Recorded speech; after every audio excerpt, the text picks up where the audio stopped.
আসসালামু আলাইকুম viewers, home কুকিংয়ে সবাইকে স্বাগতম। আজকে তোমাদেরকে বানিয়ে দেখাবো মোমো চাটনি। কিভাবে খুব সহজে বাড়িতে তোমরা বানিয়ে নিতে পারবে। আর চাটনির কালারটা দেখতেই পাচ্ছ বন্ধুরা, কত সুন্দর এসছে। আর বানানোর পরে এটা খেতেও খুব সুন্দর লাগবে। তো আমার ভিডিওটি পুরোটি দেখতে থাকো, আশা করি তোমাদের ভালো লাগবে। তো চলো মোমো চাটনিটা বানানো যাক।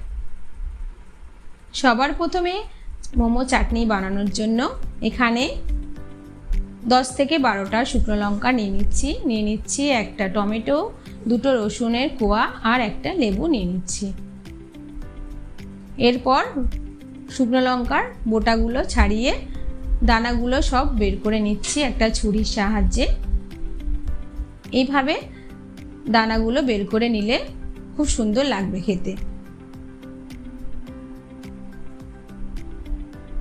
শুকনো লঙ্কার দানাগুলো সব বের করা হয়ে গেছে। এরপর একটা বাটির মধ্যে শুকনো লঙ্কাগুলো নিয়ে এখানে 5 থেকে 6 চামচের মতন ভিনেগার দিয়ে এটা 5 মিনিটের জন্য ভিজিয়ে রাখবো।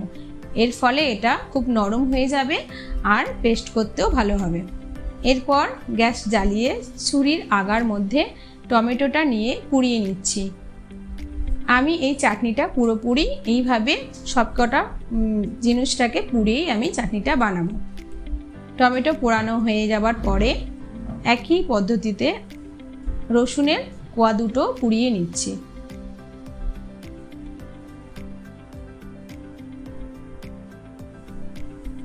রসুনের কোয়া 2টো এইভাবে ঠিক বেশি পোড়ানো যাবে না, হালকা উপরে একটু কালো হয়ে আসলেই রসুনটা তুলে নিতে হবে। দেখতেই পাচ্ছ কিভাবে আমি দুটো পুড়িয়ে নিয়েছি।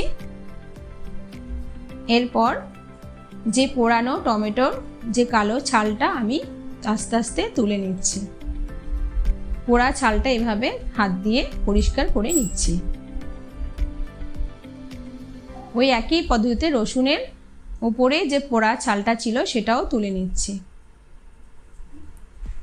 এইভাবে তোমরা রসুন আর টমেটো পুড়িয়ে যদি চাটনিটা করো খেতে খুব সুন্দর লাগবে, আর এটা অনেকটা চাইনিজ স্টাইলের মতন।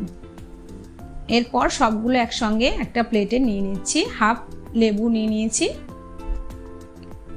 এরপর সবগুলোকে একটা পেস্ট করব, তার জন্য টমেটোগুলো 4টে স্লাইসে করে কেটে নিচ্ছি।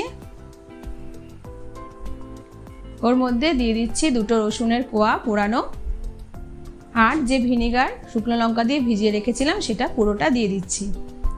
আর পুরো হাফ লেবু রস দিয়ে দিচ্ছি। এরপর এর উপরে স্বাদ অনুযায়ী লবণ দিয়ে দেবো। লবণটা তোমরা তোমাদের স্বাদ অনুযায়ী ব্যবহার করবে। দিয়ে এটা একটা মিহিন পেস্ট বানিয়ে নেব। তো এখানে চাটনিটা পুরো বানানো হয়ে গেছে। আমি আর কোনো এটাকে কোনো গরম করব না। তো দেখতেই পাচ্ছ আমি এইভাবে পুড়িয়েই সব কিছু চাটনিটা বানিয়েছি। এটা খেতে সত্যি বন্ধুরা খুবই সুন্দর। আর পারলে তোমরা উপরে একটু বিট নুন ছড়িয়ে দিয়ে তো চাটনিটা তোমরা খেতে পারবে। তোমরা অবশ্যই এই রেসিপিতে একবার চাটনিটা বানিয়ে দেখো, আর কেমন হলো তোমরা কমেন্টে জানাবে।